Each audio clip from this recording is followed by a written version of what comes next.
हाँ जी, नमस्कार, स्वागत और अभिनंदन आप सभी का। आज हम जिस विशेष सेशन के बारे में चर्चा करेंगे, वो है आपके राजस्थान के अंदर राजस्थान लोक सेवा आयोग। यानी आगामी जो कुछ सेशन हैं, वो आपके राजस्थान में जो प्रमुख आयोग हैं, उससे संबंधित रहेंगे। और हम केवल उन्हीं महत्वपूर्ण बिंदुओं के बारे में चर्चा करेंगे, जो कि आपके आगामी एग्ज़ाम के अंदर बड़े ही महत्वपूर्ण हैं। आइए, सबसे पहले आज का जो हमारा प्रमुख आयोग है वो है आपके सामने राजस्थान लोक सेवा आयोग यानी कि आरपीसी। पहला ही क्वेश्चन है कि राजस्थान लोक सेवा जो आयोग है वो निम्न में से किस प्रकार का निकाय है। तो याद रखिएगा, ये आपके एक संवैधानिक निकाय है। संवैधानिक निकाय से तात्पर्य यह है कि इस राजस्थान लोक सेवा आयोग का जो उल्लेख है वो भारतीय संविधान में है। अच्छा, भारतीय संविधान के कौन से भाग में है पूछा जाए तो याद रखिएगा, भारतीय संविधान के भाग 14 में इस लोक सेवा आयोग का क्या है, उल्लेख है, याद रखिएगा।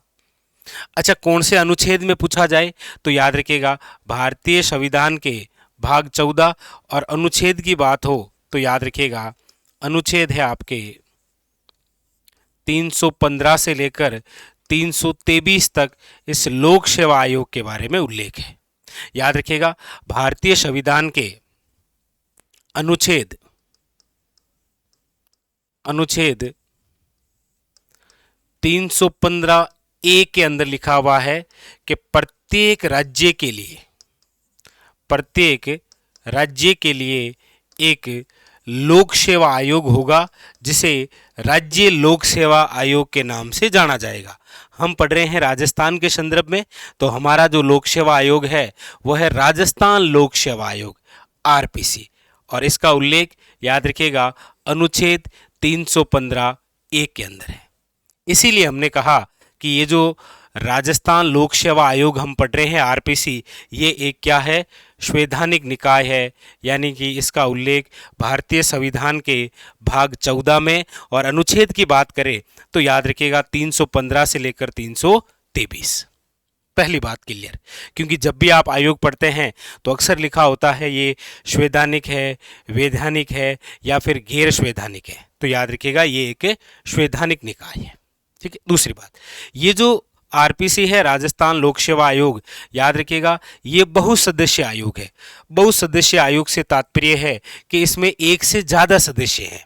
जैसे देखिए, प्रारंभ में यानी कि जब आरपीसी की स्थापना हुई थी, तब प्रारंभ के अंदर इसमें टोटल जो सदस्य हुआ करते थे प्रारंभ में वो थे 3। प्रारंभ के अंदर इसमें टोटल कितने सदस्य हुआ करते थे, 3, जिसके अंदर याद रखना है एक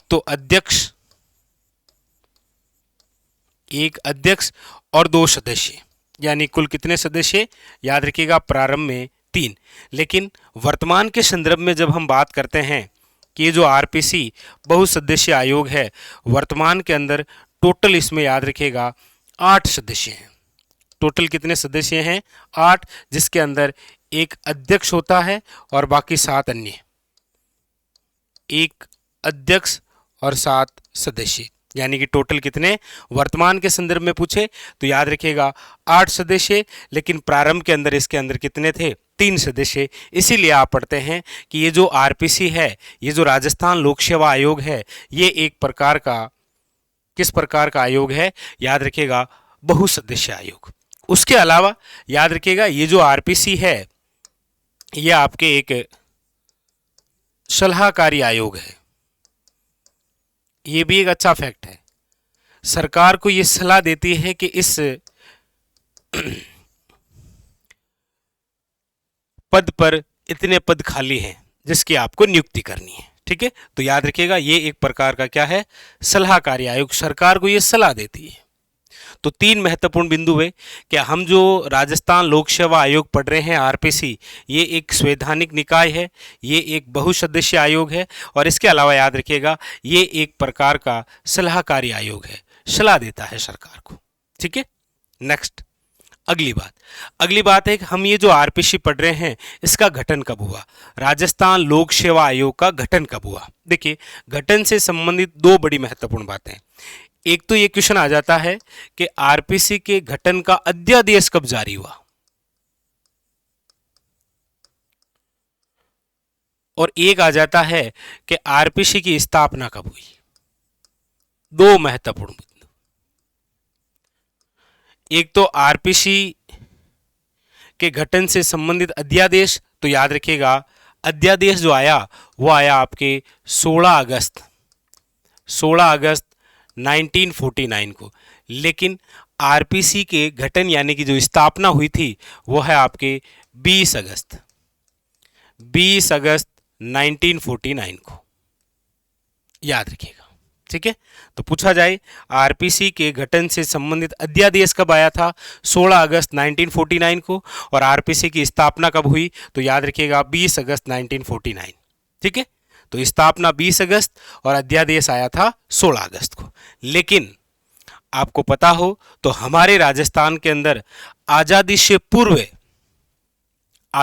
पूर्व लोक सेवा आयोग हुआ करते थे। कौन कौन सी रियासतों में, ये एक बहुत ही महत्वपूर्ण फैक्ट है कि आज जिस प्रकार हम देखते हैं कि हमारे राजस्थान के अंदर राजस्थान लोक सेवा आयोग है, लेकिन हमारे राजस्थान यानी कि राजपूताना के अंदर आजादी से पूर्व भी 3 ऐसी रियासतें थी जहां पर लोक सेवा आयोग की व्यवस्था थी।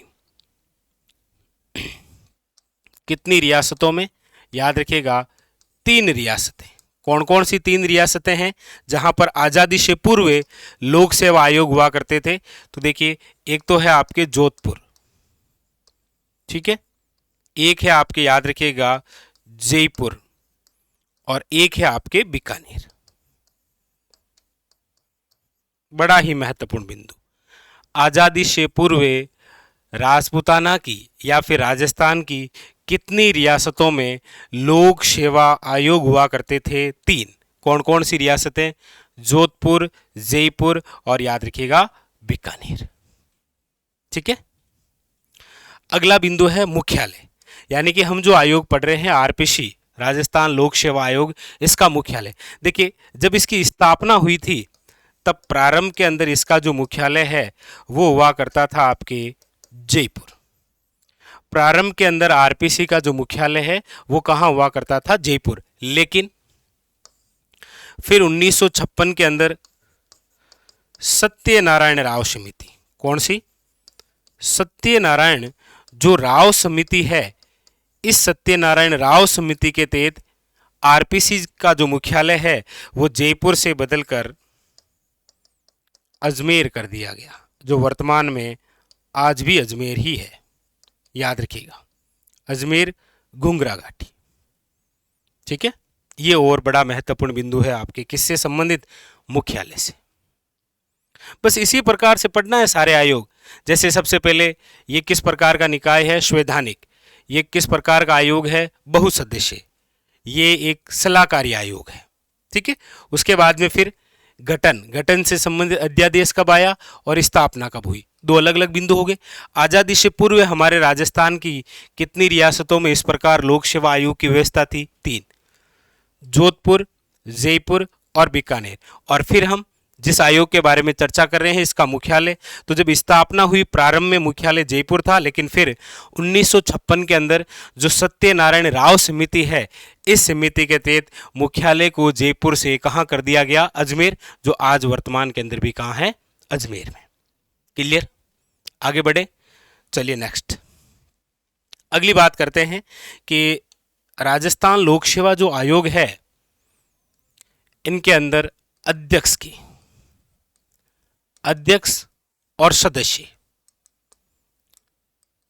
अभी हमने चर्चा की कि आरपीसी के अंदर जो वर्तमान के अंदर कुल सदस्य हैं वो 8 हैं, जिसके अंदर एक अध्यक्ष होता है और 7 आपके सदस्य।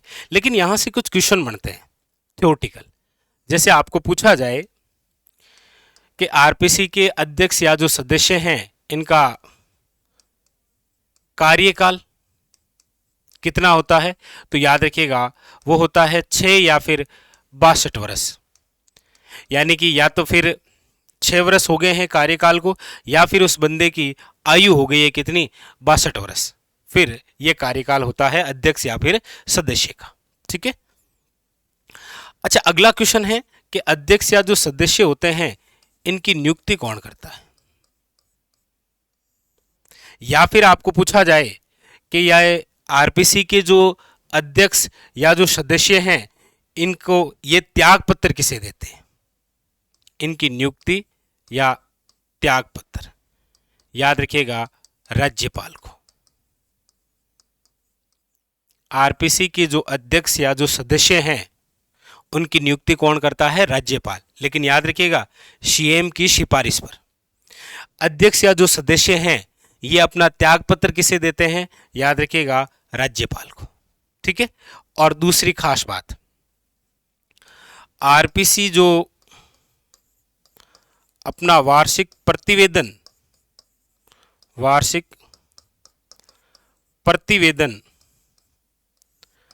प्रस्तुत करती है, किसे प्रस्तुत करती है, तो भी याद रखिएगा राज्यपाल को। यहां से ये इंपॉर्टेंट थ्योरेटिकल क्वेश्चन बनता है, याद रखिएगा मुख्यमंत्री की सिफारिश पर राज्यपाल अध्यक्ष और सदस्य की नियुक्ति करता है। अध्यक्ष और जो सदस्य हैं वो यदि अपना त्यागपत्र देंगे तो किसे देंगे, राज्यपाल को। आरपीसी यदि अपना पूरा वार्षिक प्रतिवेदन प्रस्तुत करेगा तो किसे, याद रखिएगा राज्यपाल को, ठीक है। और अध्यक्ष हो या सदस्य, इनका जो कार्यकाल है वो आपके 6 या 62, जो भी इन दोनों में से पहले हो, ठीक है। अगली बात है आरपीसी के प्रथम अध्यक्ष कौन बने थे।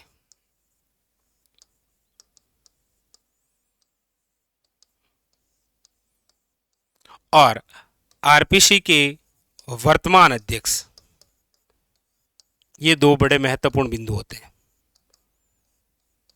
ये दो बड़े महत्वपूर्ण बिंदु है कि वर्तमान के अंदर आरपीसी के अध्यक्ष कौन है और आरपीसी के प्रथम अध्यक्ष। तो याद रखिएगा प्रथम जो अध्यक्ष बने आरपीसी के वो है आपके एस के घोष। और आप कहेंगे सर वर्तमान, यदि आज की हम बात करते हैं तो वर्तमान अध्यक्ष नहीं है, बल्कि वर्तमान के अंदर आरपीसी के कार्यवाहक अध्यक्ष हैं।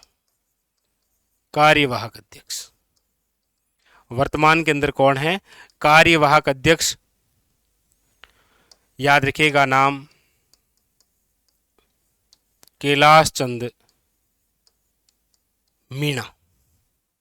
वर्तमान के अंदर अध्यक्ष नहीं है, बल्कि वर्तमान कार्यवाही के रूप में अध्यक्ष बनाया गया है किन्हें, कैलाश चंद मीणा को, याद रखिएगा, ठीक है। तो ये बात हो गई आपके अध्यक्ष और सदस्य की। इससे पहले बात हो गई मुख्यालय की। आजादी से पूर्व राजस्थान की कितनी रियासतों में लोक सेवा आयोग थे। बात हो गई आरपीसी के गठन की। बात हो गई कितने सदस्य हैं वर्तमान में और प्रारंभ में कितने, और ये किस प्रकार का निकाय है। यानी कि जो राजस्थान लोक सेवा आयोग आप पढ़ते हैं, आरपीसी जो पढ़ते हैं, जितने प्रकार के क्वेश्चन बन सकते हैं वो सारे क्लियर, ठीक है। इसी प्रकार से एक एक आयोग को हम विधिवत रूप से पढ़ेंगे, ठीक है। कि ये जो आरपीसी है ये एक संवैधानिक निकाय है, मतलब इसका उल्लेख भारतीय संविधान में कौन से भाग में है, तो भाग 14 अनुच्छेद की बात हो तो याद रखिएगा 315 से लेकर 323 तक लोक सेवा आयोग का क्या है, याद रखिएगा उल्लेख। और आपको पता हो तो अनुच्छेद 315 एक के अंदर ये लिखा गया है कि प्रत्येक राज्य के लिए एक लोक सेवा आयोग होगा जो राज्य लोक सेवा आयोग कहलाएगा। राज्य यानी कि हम राजस्थान की बात कर रहे हैं तो नाम है राजस्थान लोक सेवा आयोग। ये जो आयोग है ये याद रखिएगा बहु सदस्य आयोग है, यानी कि एक से ज़्यादा सदस्य जिसमें हो। प्रारंभ के अंदर 3 सदस्य थे, 3 मतलब एक तो अध्यक्ष और 2 सदस्य। वर्तमान के अंदर 8 टोटल सदस्य हैं, जिसमें 1 अध्यक्ष और 7 सदस्य, ठीक है। अध्यक्ष सहित हैं 8 सदस्य, याद रखिएगा। फिर उसके बाद में हमने पढ़ा इसके गठन का जो अध्यादेश है वो 16 अगस्त 1949 को आया, लेकिन स्थापना याद रखिएगा वेरी वेरी इंपॉर्टेंट 20 अगस्त 1949 को। उसके अलावा आज़ादी से पूर्व कौन सी रियासतों में, इसका जो मुख्यालय है वो प्रारंभ के अंदर जयपुर, लेकिन फिर 1956 के अंदर जो सत्यनारायण राव समिति है इसके तहत अजमेर कर दिया गया, आज भी अजमेर ही है, ठीक है। और फिर अगली बात अध्यक्ष और सदस्य का कार्यकाल, नियुक्ति, त्यागपत्र किन्हें और आरपीसी के प्रथम अध्यक्ष कौन। और फिर हमने वर्तमान अध्यक्ष की बात की, लेकिन आपको पता है आज की यदि हम चर्चा करें तो अभी कार्यवाहक अध्यक्ष है कौन, कैलाश चंद मीणा, ठीक है। इससे पहले जो अध्यक्ष हुआ करते थे वो थे आपके संजय चौधरी। ठीक है, चलिए, तो ये था आज का हमारा सेशन। आशा उम्मीद है कि आपको बड़े अच्छे से समझ में आ गया और आपने अपनी कॉपी के अंदर इसी प्रकार से नोट डाउन भी कर लिया। चलिए, आज के लिए इतना ही, मिलते हैं अगले सेशन में, तब तक के लिए धन्यवाद।